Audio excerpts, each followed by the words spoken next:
Do you truly believe there's a place for you here? My mother-in-law's words sliced through the air as we sat in the restaurant, the aroma of the lavish meal before us tainted by her disdain. You're just a daughter-in-law, not blood, she added, a smirk playing on her lips.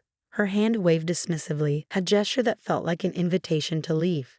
Anger coursed through me, making my hands tremble as I pushed back my chair to stand.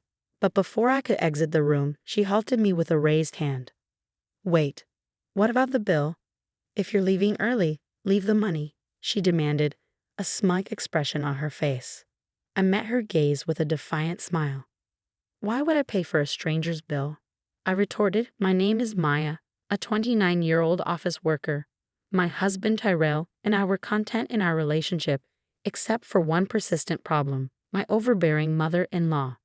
Living in close proximity to her, she invaded our lives, criticizing my cooking and homemaking skills. Uninvited, she'd barge in, pointing out every flaw, all while pretending to be a concerned mother. When I complained to Tyrell, he didn't believe me.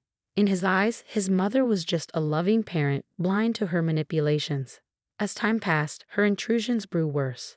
Armed with a key my husband had given her, she'd enter our home, criticizing and complaining about everything. She even tarnished my reputation with the neighbors, spreading lies about me. I pleaded with Tyrell to move away, but he remained indifferent, busy with work. Then, a turning point arrived. His successful project led to a promotion and a significant salary increase. Seizing the opportunity, I suggested expanding our family. Now that our income has grown, perhaps it's time to think about having children. I proposed, hoping that this positive change might finally open his eyes to the toxic presence of his mother. I thought it was a good idea, but if we're considering having children, I prefer to live in a more child-friendly town. There are very few child care centers here, and there are no parks for children to play in. Isn't it time for us to move? Finally, my husband gave a positive response about moving, and I was happier about this than the news of his promotion. However, that feeling didn't last long. The next day, my mother-in-law came over as usual without any notice. I was fed up, assuming she had come to nag again. But something seemed different this time. I've decided to celebrate my son's promotion, so I've reserved a restaurant. It's a very expensive place, but it's elegant. The food is top-notch, and the staff's attitude is wonderful. It has a great word-of-mouth reputation, she said, inviting me to join. That's nice. Good for you, I replied, trying to be polite, although I was as unfriendly as ever. Well, never mind. I want you to come to this restaurant too. Please come. I'll check my schedule, but it's probably impossible, I added. Don't say that. We'll be waiting for you, she insisted. Even though I answered that way, she just smirked and left. Until now, she had been excluding me, but now she was inviting me and saying she'd wait. There must be something going on. When I asked my husband when he got home, he said he had already told his mother that we would go together. She had reserved that restaurant for us, and he was looking forward to it. You feel the same way, don't you, Maya? He asked. Sorry, but I'm not looking forward to it. I don't know how much money it will cost at such an expensive place. I don't want to go. Just say I have urgent business and enjoy yourself, I replied, feeling apprehensive about the situation. Why are you thinking so negatively? Besides, it's not just us going to the restaurant. My brothers are bringing their wives too. It would be bad if you didn't come with the whole family, my husband insisted, excited about going to a fancy restaurant for the first time. Even though I didn't want to, I felt compelled to comply. My words no longer reached my husband. If he believed my mother-in-law more than me, I decided to record her harassment with a voice recorder I bought online. She was probably planning to harass me at the celebration too. I would record her voice and play it for my husband. If he still defended her, I would divorce him. With that decision, I felt a bit better. Still, the day to meet my mother-in-law at the restaurant was depressing, and I kept sighing. I hardly knew my husband's brothers, having only met them at the wedding, and I had no memory of talking to their wives beyond greetings. When we arrived at the restaurant, the waiter led us to a large room where my mother-in-law, the other son, and his wife, and the third son and his wife were already seated. The lavish spread was already adorning the table, with just one vacant seat. My husband, puzzled, tilted his head in confusion. Did the waiter make a mistake with the number of suits? He wondered aloud. I'll go ask. Everyone start eating, he said, leaving the room. The moment he stepped out, my mother-in-law stood up, her expression twisted into a sneer.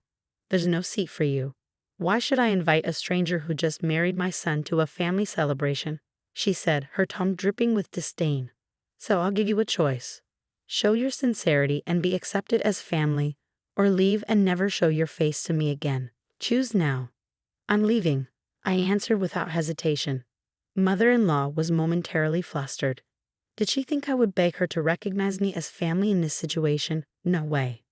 "Listen to the end. If you pay the entire bill here, I'll recognize you as Terrell's wife. You must be frustrated being treated as a stranger, so pay up and become family," she demanded. "I told you I'm leaving. Why should I pay for someone else's family's bill?" I retorted, turning my back on her. Mother-in-law slammed the table and shouted, "Don't you get it? I'm offering to make you family. Are you okay with being a stranger? Pay up." "No, I'm fine being a stranger. Since I'm a stranger, I won't pay for your meal. Goodbye." Mother-in-law chased after me, but by the time she reached the entrance of the room from the farthest seat, I was already at the exit of the restaurant. When I got home, thinking I'd email my husband, he returned within 10 minutes. The waiter said the reservation number wasn't wrong, and my mom was causing a scene. "I heard the situation from my brother. I'm sorry for making you feel bad. You managed to come back quickly," he said. It seemed like my declaration that I was fine being a stranger had also stirred something in the eldest son's wife and the third son's wife. They had previously thought enduring harassment silently was the only option, but seeing me talk back made them realize they could do it too. In their momentum, both of them left, and our husbands, the eldest and third sons, hurriedly followed suit. I had braced myself for complaints from my mother-in-law, and sure enough, within 3 hours, the phone started ringing incessantly. It was so disruptive that I eventually blocked the calls. However, one call managed to get through from an unknown number. "Hello, sorry for calling so late. Is this Maya's mobile phone?" The man on the other end identified himself as a police officer from the nearby police station. He informed me that after being left alone, my mother-in-law had tried to eat what she could and subsequently attempted to make me foot the bill later on. However, the restaurant staff, already disapproving of my mother-in-law after the earlier disturbance, declined her request. They believed I wouldn't return to pay after leaving in anger. Ignoring all her calls, my mother-in-law was then suggested to pay by card, but she lacked a credit card and hadn't brought enough cash to cover everyone's meals. In a desperate bid, she tried contacting other family members to cover the costs, but no one responded. Frustrated and cornered, she started yelling, blaming me entirely for the situation. Her anger escalated, leading to a scene where she damaged expensive vases and flower pots at the restaurant. This chaos prompted the restaurant to call the police. The responding officers managed to calm down my furious mother-in-law, but she adamantly refused to accept any wrongdoing. The restaurant, not only unpaid but also burdened with a troublesome customer, sought help to escort her home. Feeling guilty about ignoring a call from the police, my husband and I reluctantly returned to the restaurant. Upon our arrival, my mother-in-law was being pacified by the police. The moment she spotted me, she raised her eyes and, crossing her arms, screamed, "You good for nothing. This situation happened because you didn't pay the bill. It's natural to help your mother, isn't it? Pay up now." I was utterly astonished when my mother-in-law uttered something almost threatening, even with the police present.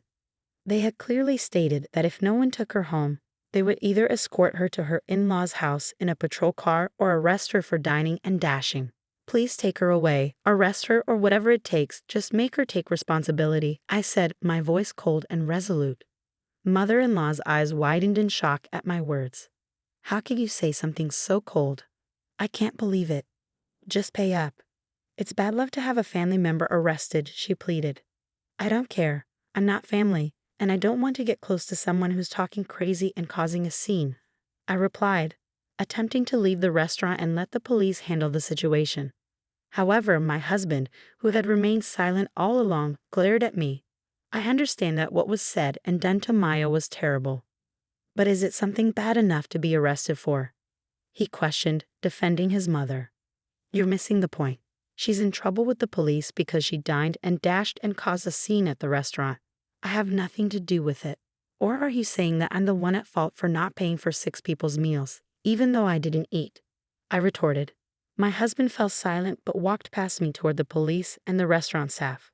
I knew what he intended to do. Anticipating his actions, I called out to his retreating back. If you're going to pay for her meal and compensate them, we're getting divorced. Think about that. My husband didn't respond to my words and silently took out his wallet. I sighed and left the restaurant. Walking the familiar road back home, I started packing my essential belongings, preparing to leave. Just before the date changed, my husband finally returned. Mom's not getting arrested. It seems she was really in the wrong. But the restaurant said they'd forgive her if I compensated them and promised she'd never come back. I didn't have nearly enough money, so I had my brothers come and help. Oh, I'm so tired, he explained, his voice weary. He continued rambling about what happened after I left, seemingly annoyed by my lack of reaction. Then he approached me, noticing my packed bags. Hey, what's with these bags? He asked, puzzled. I'm preparing to leave the house because we're getting divorced. I told you that if you defended her, we'd get divorced. You're not going to say you didn't hear me, are you? I replied firmly. My husband looked down at me, his eyes wide with astonishment. Then he raised his gaze and began to yell. What's going on today? You've been acting strange all day. I understand that Mom did something terrible, but why do we have to get divorced? I've told you I'm being harassed, and even with evidence and other people's testimony, you still choose your mother, who was almost arrested, over me. Is it strange that I want to divorce someone like that? I've had enough. My husband continued to say various things, but it all went in one ear and out the other. I prepared to leave the house and made preparations for divorce. The next morning, I immediately went to get the divorce papers. When I signed and handed them to my husband, he made a big fuss about not wanting to divorce. However, when I mentioned involving a lawyer, he reluctantly signed, and I submitted the papers right away. Finally, I was able to return to being a stranger. Afterward, my husband moved out of the house and went to live with his parents. Apparently, he had relied on me for most of the housework, so he couldn't manage it himself. As a result, the house became a mess. Disliking the dirty house, he canceled the apartment lease and decided to return to his parents' home. Additionally, the eldest and third sons faced similar outcomes. On the day when my husband called his brothers to help with the compensation, they each had a big fight with their wives. The wives protested that they didn't want to pay for something that was their mother's fault, but the brothers used their savings to assist their mother without consulting them. Moreover, the brothers believed mother-in-law's words, thinking they might get arrested because of their unreasonable wives. Their love cooled at the sight of them belittling me, and they were immediately confronted with the prospect of divorce. Both of them returned to their parents' homes, refusing to do housework. In the end, mother-in-law and her 3 childlike brothers also returned to the in-laws' house. Thanks to this situation, they became a subject of mockery among the neighbors, who spread the word that all the brothers were abandoned by their wives. Mother-in-law dismissed these rumors as nonsense, passionately defending her sons and blaming us wives for their failures. The husbands, hearing the story, smugly nodded, convinced that divorcing them was the right decision. However, my relationship with the neighbors remained decent, and nobody believed these tales. They were aware of mother-in-law's nasty personality and kept their distance, quietly laughing at her. Mother-in-law became known as a failed mother who couldn't educate her sons, while the husbands gained a reputation in the neighborhood as mama's boys who defended their mother instead of protecting their wives. Despite the furious attempts of mother-in-law and the husbands to contact me, I had changed all my contact information and moved to a new house. In the end, they couldn't find us, and they lived their lives constantly complaining. Since I'm no longer involved with mother-in-law and the others, my days have become enjoyable. Being free from the stress of dealing with her is a significant relief, and making new friends has also been wonderful. In fact, during the divorce process, I bonded with the ex-wives of the eldest and third sons over our shared grievances about mother-in-law. Now, we often go out for meals and enjoy shopping on weekends. In giving me such wonderful friends, I might even have to thank my ex-husband. The day after tomorrow, we're all planning to visit a new cafe. From now on, we can do what we want. It might sound obvious, but it feels more liberating than ever before. I want to lead my own life without getting involved with such toxic people, and I am genuinely grateful for the friendships I've found. I believe I would still be living alone if it weren't for them. The reason I'm not lonely now and the reason I can live happily is all thanks to them. I'm truly thankful, and I hope this relationship continues forever.